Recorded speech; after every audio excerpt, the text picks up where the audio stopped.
Hey, before we get started, I'll give you guys another dribble tip. Yes, the whoopty has returned. At a standing dribble while holding R2 or right trigger, if the ball's in your left hand, tap the right stick down diagonal right and the left stick up diagonal left. And if it's in your right hand, right stick down left, left stick up right. So today I'm gonna try to show you guys how you could still build the two-way slashing playmaker quadruple archetype from 2K20 or something really close to it. For this explanation, we're gonna go with the point guard and we're gonna go with the red and yellow defense and playmaking pie chart. Now, when it comes to his physical profile, you could technically get away with picking the vertical and agility pie chart. If you add Gym Rat, which is a +4, and an additional +5 if you get to 99.9 overall, if that's still a thing in 2K21. So technically he'd be a 99 speed, 99 acceleration. But not to mention you'd have a 96 vertical. So this would be the better pie chart. But in this demo, we're not gonna get the Gym Rat badge.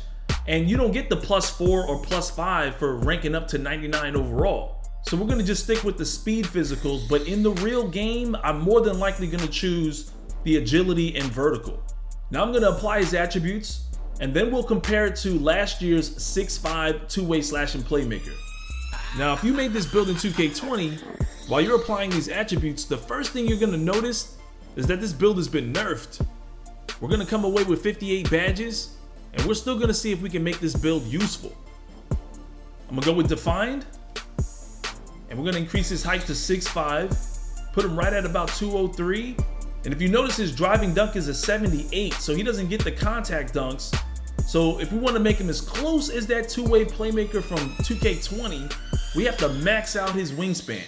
So now with an 81 driving dunk, at 98 overall, you can unlock the pro contact dunk animations. And obviously at 99 overall with an 85 driving dunk, you can unlock the elite.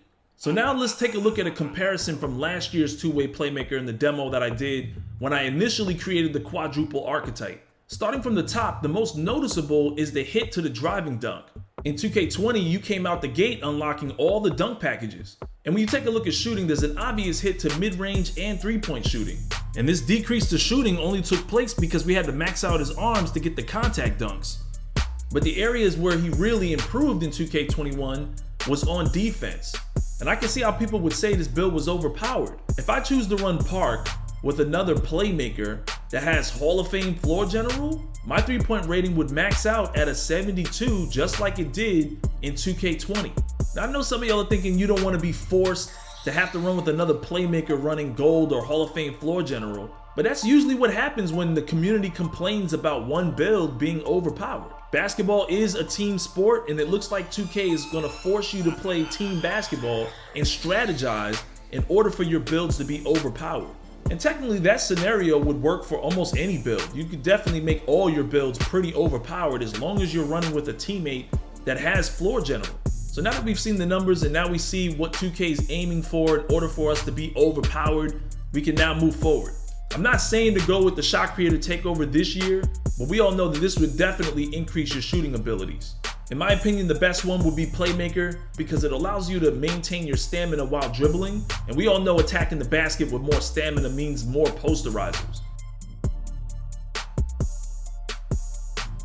And when he's all set, you have a two-way slashing Playmaker. Not too far off from the one in 2K20, maybe not as overpowered, but obviously with a playmaking teammate, he'd definitely be just as good or better. Okay, we're gonna make this quick. These are my finishing badges. Corner Specialist really helps out for players that have low three-point attributes.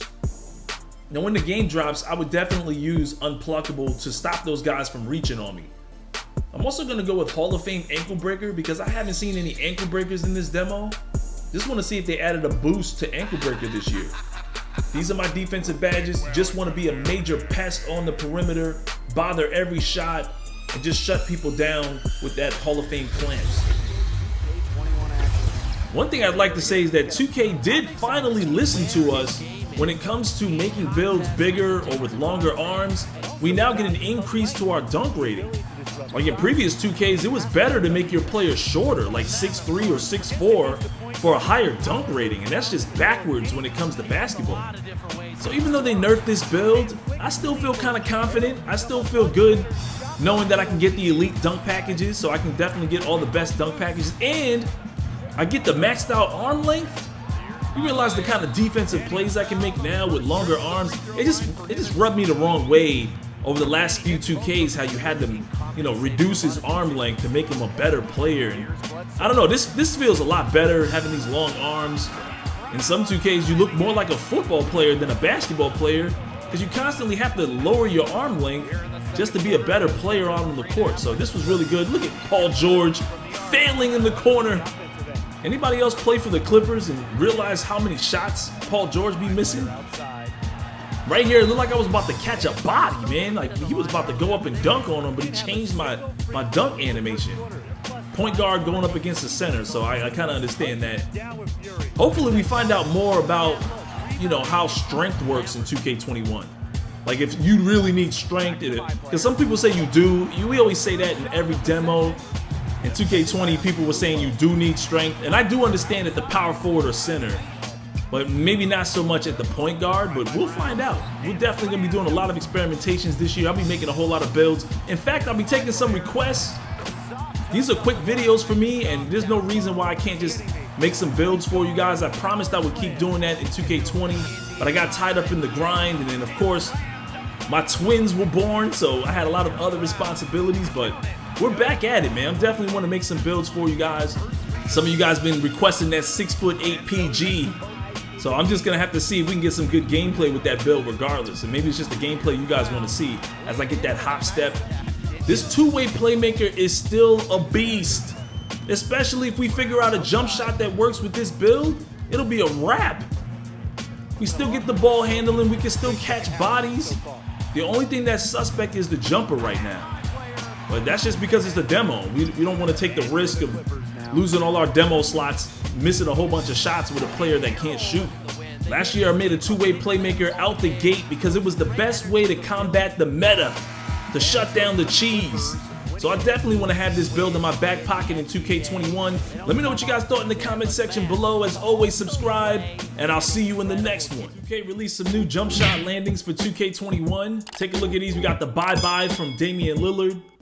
The powder kind of reminds me of LeBron James. That looks like J.R. Smith's windmill.